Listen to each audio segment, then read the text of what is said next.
বলো নতুন নতুন পায়রাগুলি। হ্যাঁ বলো নতুন নতুন পায়রা। হ্যাঁ ওপারেতে দুধারে দুই। হ্যাঁ তারপরে কি?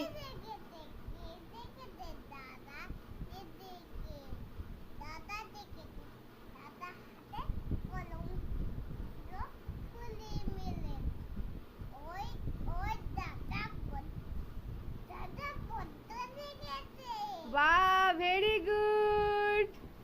তারপরে মাম্মা এখানে দাঁড়াও, এখানটা দাঁড়াও, দাঁড়াও। বলো তো তোমার কবিতাগুলো সব মুখস্থ তো? কোন কবিতাটা মুখস্থ বলো? কোন কবিতাটা? সেটা বলছি না, কোন কবিতাটা? আতা কাছে তোতা পাখি বলতে পারবে?